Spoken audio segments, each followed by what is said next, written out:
जीवन में यह याद रखना, जीवन में यह याद रखना, नारी कभी हारती नहीं, उसे हराया जाता है। नारी कभी हारती नहीं, उसे हराया जाता है। लोग क्या कहेंगे यह कहकर बचपन से ही उसे डराया जाता है। आज हम जब स्कूल कॉलेज में जाते हैं तो गुड मॉर्निंग सर और गुड मॉर्निंग मैम कहते हैं, लेकिन मैं उस महान शख्सियत की बात करने जा रही हूँ। अगर वो हमारे बीच में नहीं होती, अगर उनका जन्म इस देश के अंदर नहीं हुआ होता, तो आज सिर्फ हम केवल गुड मॉर्निंग सर ही कह रहे होते। हाँ, मैं बात कर रही हूँ उस महान शख्सियत की, उस महान नायिका की, माता सावित्रीबाई फुले जी की। तो आप सभी का स्वागत है एडवोकेट पूनम बोध के यूट्यूब चैनल पर, और माता सावित्रीबाई फुले के जीवन परिचय जानने के लिए इस वीडियो में बने रहें। तो आज हम बात कर रहे हैं उस महान शख्सियत की, माता सावित्रीबाई फुले की, जिनका जन्म 3 जनवरी 1831 को महाराष्ट्र के पुणे में एक दलित परिवार में हुआ। पिताजी का नाम खंडोजी और माताजी का नाम लक्ष्मीबाई था। मात्र 9 साल की उम्र में उनकी शादी कर दी गई थी। माता सावित्रीबाई फुले के जीवन का एक किस्सा बताती हूँ मैं आपको। जब माता सावित्रीबाई फुले अपने घर पर एक अंग्रेजी की बुक पढ़ रही थी, तो सावित्रीबाई फुले के पिताजी ने उन्हें वह बुक पढ़ते हुए देख लिया, और उनके पिताजी ने वो बुक सावित्रीबाई फुले के हाथ से छीन ली और उस बुक के सभी पन्ने फाड़कर फेंक दिए। और माता सावित्रीबाई फुले को बहुत ही सख्त तरीके से समझाया गया कि हम जिस समाज में जन्मे हैं, जिस जाति में जन्मे हैं, उन्हें शिक्षा का अधिकार नहीं है, उनमें पढ़ने लिखने का अधिकार नहीं है, और खासकर महिलाओं को तो बिल्कुल भी नहीं है। लेकिन माता सावित्रीबाई फुले के मन में शिक्षा को लेकर जो आग थी वो जल चुकी थी। माता सावित्रीबाई फुले खुद भी पढ़ना चाहती थी और अन्य बच्चियों को भी पढ़ाना चाहती थी। इसी सोच को लेकर माता सावित्रीबाई फुले ससुराल में आ चुकी थी। माता सावित्रीबाई फुले, जिनके पति ज्योतिबा राव फुले, जिन्हें महात्मा की उपाधि से नवाजा गया, और ज्योतिबा फुले राव को जब माता सावित्रीबाई फुले के बारे में ये पता चला कि माता सावित्रीबाई फुले पढ़ना चाहती है, लिखना चाहती है और जीवन में कुछ कार्य करना चाहती है, तो उन्होंने माता सावित्रीबाई फुले का पूरा सहयोग दिया। ज्योतिबा राव फुले माता सावित्रीबाई फुले को घर में नहीं पढ़ा सकते थे, इसलिए उन्होंने ठाना, जब वो खेत में जाते थे और माता सावित्रीबाई फुले उनके लिए रोटियां लेकर जाती थी, तो ज्योतिबा राव फुले उन्हें वहां टाइम निकालकर उनको पढ़ाते थे। ये कार्य चलता रहा, लेकिन यह कार्य छुपने वाला कहाँ था। कुछ दिनों बाद जब उनके ससुराल वालों को यह बात पता चली, तो उन्होंने फुले दंपत्ति को घर से बाहर निकाल दिया। ज्योतिबा फुले और माता सावित्रीबाई फुले के जीवन की जो अद्भुत यात्रा है, उससे हमें सीख लेनी चाहिए। यह सोचना चाहिए कि इंसान अगर अपने मन में जो ठान ले वो अवश्य कर सकता है। तो माता सावित्रीबाई फुले और ज्योतिबा फुले को जब घर छोड़ने के लिए मजबूर किया गया, घर से उन्हें निकाल दिया गया, और ज्योतिबा फुले और माता सावित्रीबाई फुले घर छोड़कर निकल चुके थे। माता सावित्रीबाई फुले और ज्योतिबा फुले ने घर तो छोड़ दिया था, लेकिन छोड़े नहीं थे तो समाज कल्याण के जो उनके विचार थे वो उन्होंने बिल्कुल भी नहीं छोड़े। ज्योतिबा फुले जी के मित्र थे उस्मान शेख, उन्होंने उनके घर में शरण ली। उस्मान शेख की एक बहन थी फातिमा शेख, जो सावित्रीबाई फुले की अच्छी मित्र बन गई। बात ही बातों में फातिमा शेख ने सावित्रीबाई फुले को बताया कि मैं भी पढ़ना चाहती हूँ, मैं भी लिखना चाहती हूँ और जीवन में कुछ कार्य करना चाहती हूँ। इन्होंने दोनों ने मिलकर अपनी पढ़ाई को पूरा किया। जब सावित्रीबाई फुले की उम्र मात्र 17 वर्ष की थी, तो उनकी सोच थी कि अन्य बालिकाओं के लिए भी स्कूल खोला जाए, उनको भी शिक्षा दी जाए, उनको भी अच्छा भविष्य दिया जाए।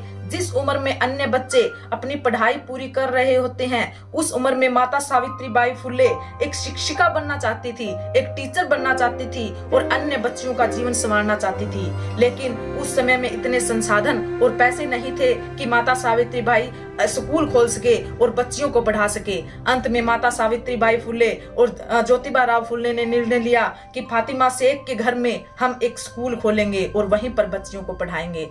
तो वहां पर 1848 में माता सावित्रीबाई फुले ने पहला स्कूल खोला और 1851 के आते आते हुए माता सावित्रीबाई ने 3 स्कूल खोल चुकी थी और उन स्कूलों में लगभग 150 बच्चियां अपनी शिक्षा ग्रहण कर रही थी। एक अलग ही रास्ते पर माता सावित्रीबाई फुले चल पड़ी थी अपने पति और अपनी दोस्त की सहायता से। बताया जाता है, बुकों में हमने पढ़ा है, इतिहास में हमने पढ़ा है, जब माता सावित्रीबाई फुले पढ़ने के लिए जाती थी तो लोग उन पर गोबर फेंकते थे, कीचड़ फेंकते थे, गंदियां उनको गालियां देते थे, लेकिन माता सावित्रीबाई फुले ने हार नहीं मानी। जब माता सावित्रीबाई फुले ने ज्योतिबा फुले को ये सभी बातें बताई तो ज्योतिबा फुले ने माता सावित्रीबाई फुले को सजेस्ट किया कि वो अपने घर से 2 साड़ियां लेकर जाएं और जब एक साड़ी गंदी हो जाए तो स्कूल में जाकर दूसरी साड़ी वो चेंज कर ले। कुछ दिनों तक ऐसा ही चलता रहा। माता सावित्रीबाई फुले घर से 2 साड़ियां लेकर जाती और माता सावित्रीबाई फुले स्कूल में जाकर वो साड़ियां चेंज कर लेती। लेकिन ऐसा कब तक चलता? एक दिन एक आदमी ने सावित्रीबाई फुले का रास्ता रोक लिया और रास्ता रोककर उसे कहा कि वो अपना कार्य छोड़ दे वरना मुझसे बुरा कोई नहीं होगा।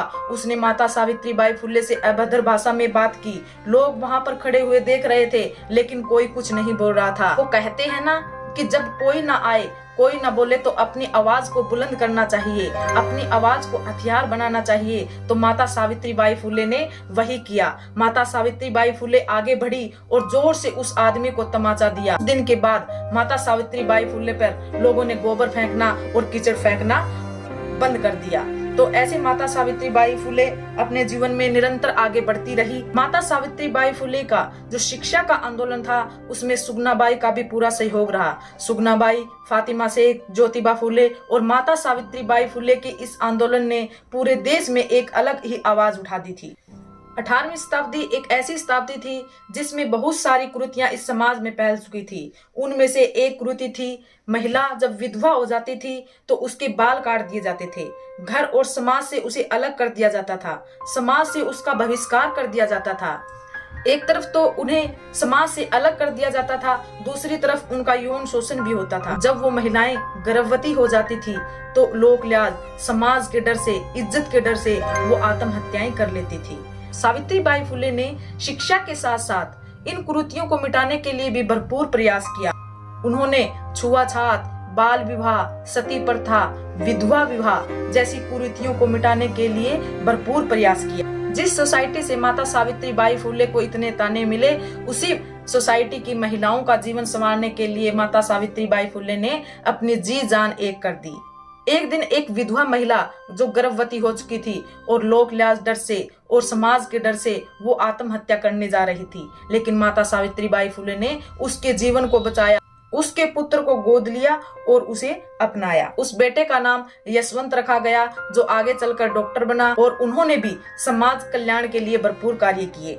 सावित्रीबाई फुले समाज में से इन कुरीतियों को दूर करना चाहती थी, इसीलिए माता सावित्रीबाई फुले ने अपने घर में एक कुआं बनाया और उस कुएं में सभी समाज के लोग पानी भर सकते थे। ये वो समय था जब समाज 4 वर्गों में बटा हुआ था और दलित समाज की छाया अगर किसी पर पड़ जाती तो उसे घृणा की दृष्टि से देखा जाता। दंपति ने इसी सोच के साथ अपने घर में कुआं खुदवाया और उस कुएं में से सभी वर्ग के लोग पानी भर सकते थे। समाज के अंदर जो दरारें आ गई थी, जो खाई पड़ गई थी, फुले दंपति ने, माता सावित्रीबाई फुले और ज्योतिबा फुले ने उन दरारों को कम करने का काम किया और समाज कल्याण में वे कार्य करते रहे। 18वीं शताब्दी खत्म होने को चली थी। साल था 1897 और दुनिया में एक महामारी फैल गई थी जिसका नाम था प्लेग, जिसकी चपेट में भारत भी आ गया था। इस महामारी से लोगों के जीवन का सुधार करने के लिए, लोगों को बचाने के लिए फुले दंपत्ति इसके अंदर लग चुकी थी। सावित्रीबाई फुले के जो बेटे थे डॉक्टर यशवंत, वो एक डॉक्टर बन चुके थे और उन्होंने स्पेशल प्लेग की बीमारी के रोकथाम के लिए वहां पर क्लिनिक खोल दिया। माता सावित्रीबाई फुले रोगियों को लेकर आती और क्लिनिक में वहां पर छोड़ देती। आगे का कार्य डॉक्टर यशवंत संभालते थे। वो कहते हैं ना, जिस लक्ष्य में आप लगे हुए हैं और जिस लक्ष्य के लिए आप अपना सब कुछ न्यौछावर कर देते हैं, कभी कभी वह लक्ष्य ही, वही काम, वही जुनून हमारी जान भी ले लेता है। और यही हमारी माता सावित्रीबाई फुले के साथ हुआ।